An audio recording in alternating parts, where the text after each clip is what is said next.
I was a boy in all this, all these dresses and stuff. When they removed my testicles, they changed the course of my life. I did not consent to that surgery. I remember when my friends first started getting their period, and they would start asking me for tampons, and I would never need a tampon because I don't get my period. I don't have a uterus, I don't have ovaries. There would be nowhere for a period to come from. And yet I started carrying around tampons because I had to keep up this facade. I would have to take these pills or use dilators. They're these medical produced dildos because they want to make sure that your vagina is big enough to have penetrative sex with a man. I couldn't even share that experience with my parents. The doctors told me to do that. And I was 11 or 12, using these dildos alone in a closet in my house. I had an ultrasound performed on me. I just remember this technician just going over the same, my groin over and over again with this icy cold probe and the gel, and I just remember all these students gathered around me watching.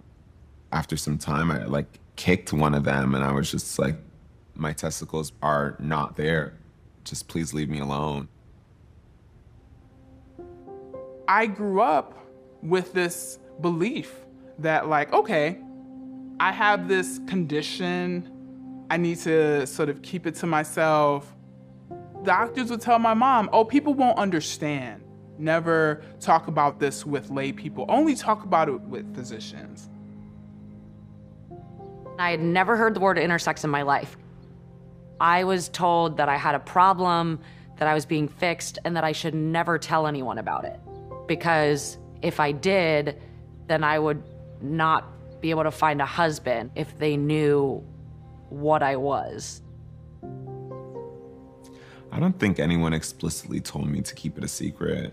However, why would anybody want to talk about not having testicles in high school? At 15 or 16, I had the surgery to put prosthetic testicles inside of me.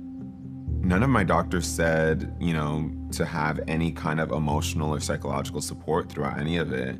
I was looking at ways to cope with just this huge secret. This body was a problem that needed to be fixed, and the fixing had to be a secret. Why does my brother not know about this? Why is there so much shame surrounding this that even within our own family we can't talk about it? Secrecy has been just as big a part of medical treatment of intersex kids as the surgery has been. The idea being that if they knew about their medical or surgical history, then they would question their gender identity. Within the context of, mid-century America and a drive for a really binary assignment, that ambivalence was thought to be totally counterproductive to someone growing up identifying as essentially straight and cisgender. So in practice, virtually every child born with an intersex condition, that information was withheld for them. In my own case, I was identified as having an intersex variation when I was 6 years old. My parents are both physicians, and everything that they read in medical textbooks and heard from my physicians said, you should not tell her this about herself. If you had to act out, what was the message about how open you should be about being intersex? Oh. Yeah, totally. I'm not here. No, don't.